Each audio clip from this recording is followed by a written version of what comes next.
What does a foreclosure process look like? Well, I've got Michael D. Franke here, D for door knocking. Go over to his YouTube channel if you want to learn more about door knocking, pre-foreclosures, and working with pre-foreclosures. This dude's freaking knocking doors live in Kansas City, Missouri, and Kansas City, Kansas. Okay, great. Today, guys, we're going to be talking about what does the process of a foreclosure look like? Where are the deals typically getting done in this timeline? What is the mindset of the seller while they're going through these steps in the process? How sellers in the beginning are different than the sellers at the end. And Michael Franke is here to hang out with me. Thanks, bro. Oh, thank you for having me. Okay, walk me through this. Okay, so obviously pre-foreclosure means they're behind on their payments, right? So there's a timeline in each state, and generally you get about 3 months behind is when we start having lenders reach out, okay? What's it like in your state, Pace? Same thing. Same thing. Yeah, same thing for us. So let's say here we are in January. They make a payment. You guys can see this on the sheet.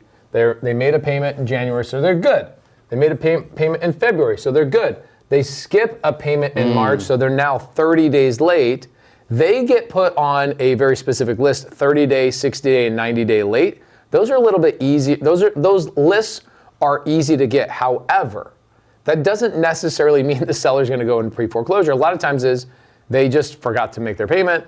They were going through a hard time. They had to go get a second job. They're by no means ready to sell their house. So a lot of people aren't reaching out on 30, 60, and 90-day late. However, there are ways that people are getting deals from that. I just think it's probably a lot less.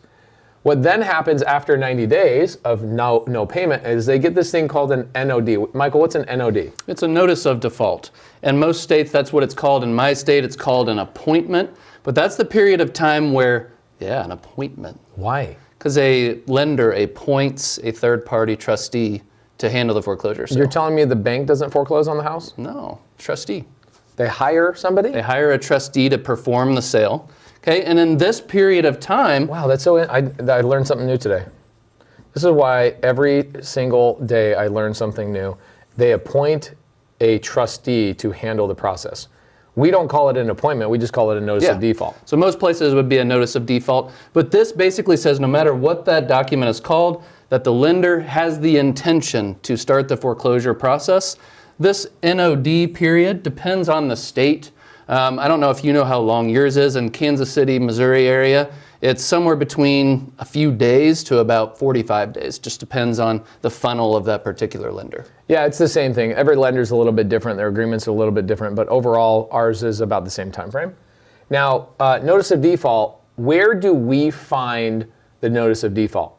Okay, so for us, it's posted online. More than likely, most larger counties, metropolitan areas are going to have that online. Okay, and what is the thought process for most of these people that are in notice of default? Okay, there's always going to be a subset of people that want to take action immediately. Imagine a person that's pretty disciplined, they've lived a pretty good financial life, but something has happened. Okay, they've had a major illness, their spouse has passed away, something has happened. They know from the very beginning, I can't afford the back payments, I can't afford the payments moving forward, I need this taken care of now. And that's why it's so important to get to these notice of defaults. Are the majority of people taking action during this period of time? They're not. But the subset of people that are, the deals are ripe for the picking in that period of time. My experience, and it's been a while since we had a door knocking team, it's been 4 years for me. You actively have a door knocking team, so you have more live touch right now. My experience was about 10 to probably 20% at a very high end of people that are like, I'm aware, I'm logical, I'm not an ostrich with my head in the sand, I know this is only going to get worse, therefore I need to solve my problem right now. Michael is talking about those people, probably 10, let's say that we have 100 people that go into the NOD process or the appointment process, 100 people, I bet you, would you say I'm about right? About 10% of those people are like, I'm ready to sell right now. Oh, I think that's fair. Okay. And then another aspect of these NODs, you're going out there, let's say you door knock it. What if it's vacant? Okay, we can go back to another video that we just did about vacancy, but the earlier you get there, the likelier you're going to be the first person to get to that heir, the eventual seller. And if you can get to it early in the process, that makes it easier to assign as well. That's amazing. So he's saying, hey, let's say you reach out to 10 people or you reach out to 100 people, there's a vacant home. Video literally before this one in the playlist was talking about what to do with vacant homes. Now, what's happening is nobody else is going to take that extra time. You are going to be one of very few people that actually will reach out to those vacants. That's money. That's gold is what Michael is saying. Okay, cool. So about 10% of those people are ready to go right now. Awesome. You're reaching out to them like right when the NOD hits. So for example, I did a YouTube video a few weeks back. I door knocked a guy. The NOD came out. Okay. I got an email from my virtual assistant that data had come out within a few minutes on the county records. It happened to be about 5 minutes away from me. I drove over there right away, door knocked the guy. He had just gotten home from work from a night shift. Guy didn't have a shirt on. It was raw, but had a great conversation with him. His wife had passed away 2 years ago. He just was shut down. Did not want to live in the house anymore. Just wanted a little bit of equity to move on. He was going to move to with family in Nebraska. We set up an appointment the next Monday, a few days from there, which I contracted the deal. So guys, I came out with a piece of data, an NOD. I went and door knocked it right away, found motivation. Was he of the 10%? Probably, but it's a $35,000 assignment. Dude, that's amazing. Okay, great.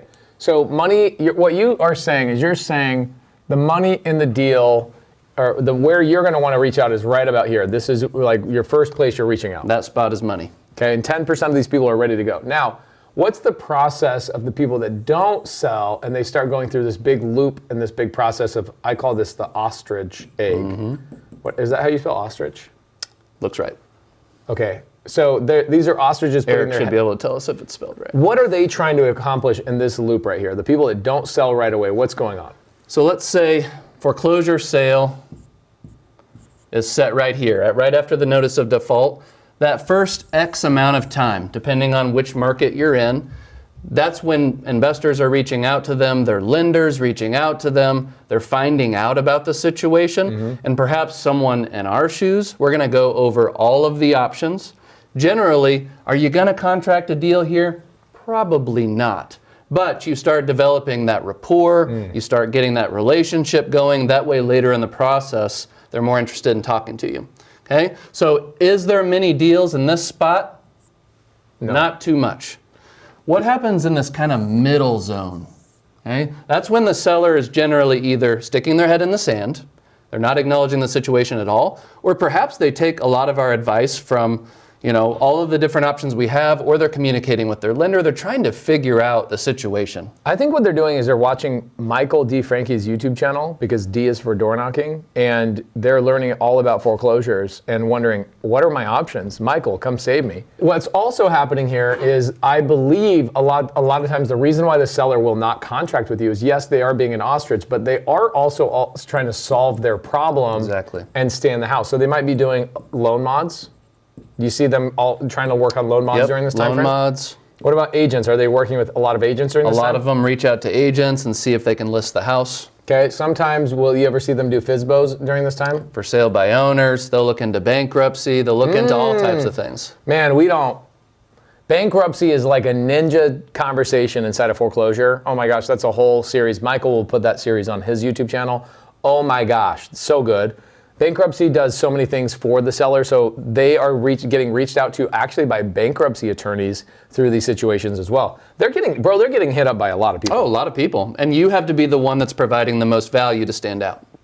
Yeah, I mean, according to Michael's script, you're really the only person that's like, hey, I just want to make sure you have all the options, you have all the solutions, and I just want to help you out, right? That's basically it. So they're trying to get loan mods, they're trying to work with agents, FSBOs, they're trying to solve the problem. Maybe they're trying to borrow money from a family member to catch up their payments. They're doing everything possible. Anything else that you can think of that they're doing besides trying to work with real estate investors? No, this stuff is good, but this might take them several weeks, a month, depending on your timeline. It could take them a very long time. But then at the end, we're talking the last couple weeks, right? I call it the last 10-day list in my market. This is when people they've tried to solve the problem. They've tried to get money to reinstate the loan. They've tried a loan mod and it failed because they didn't have a job. They talk to an agent and the agent says, oh, this house is trash, I'm not listing it. They've tried to sell it for sale by owner, they weren't getting any calls. Whatever the reason is, they haven't solved the situation.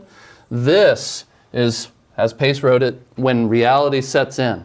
And this is when all of your work from this period of time, when you're reaching out and you're giving value and you're connecting them with all of the different resources that you have, all of those have failed, all of a sudden the seller thinks, crap, I'm out of time. Who am I going to work with? And it's the person that has done all the things that we've talked about in all these videos. They've provided value, and they're going to want to work with you in this last 10-day period of time. Why wouldn't I just skip all of this, Michael?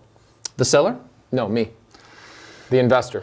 Why don't I just skip all of that and go, I'm going to try and go for the low-hanging fruit here, but then I'm also going to just skip all of the middle side, and I'm just going to wait for the 10-day list. You could, and you could get deals that way, but the reality is your relationship building right here. The seller builds trust with you. They know that you're going to keep following up with them this period of time, so they trust you here. Do I get deals here that I've never contacted the seller before? Yes, but I don't know how many of my messages from this period of time they've looked at. So that's why we do it the whole time, but yes, you could circle the drain. I call it circle the drain, where you're on that last 10-day list, you're just circling those sellers over and over. Or at the notice of default. I know we're getting kind of messy. No, I love the messy. The notice of default, we're circling that over and over and over. And then during this period of time, we're building relationship. That way on bookends, we can get some deals.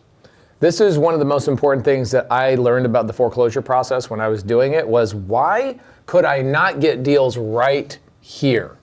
This was so hard for me. And what Michael just taught you was so important that you don't skip that part. What I did, because I didn't have Michael D. Franke at the time, but door knocking Franke, D. Franke over here, he just broke it down for you. I went away from the middle of that portion when I was knocking doors myself. I'm like, I'm going to waste all of my time just reaching out to them. I'll just wait until this point. Well, guess what? Here's a couple things that you just said. Number one, the rapport here cannot be overstated. Number two, guess what? You will get a deal or two in the middle of that every once in a while. And so you're robbing yourself from building rapport, and you're robbing yourself from getting some deals while they're in the ostrich phase, because there will be somebody like a loan mod, they'll say no. An agent's like, no. FSBO, they're getting bad feedback. You want to be there every freaking step of the way. You have only today to get a deal. What part of the process are you reaching out to? If I want to get a deal today, I want to go where the biggest urgency is. Is there urgency at notice of default? Yes. Yeah, but not a crazy amount. This period of time, we're ostriching. This period of time, this is when people have to make a decision. And if I was going to get a deal today, I would find that last 10 days list, and I would door knock those, I would cold call those, I'd send Facebook messages, I would do whatever I can to get in front of that seller because they're ready to do something, and it might as well be with you. You know what I would be ready to do? Go over to Michael D. Franke's YouTube channel, subscribe, and we'll see you guys in the next video.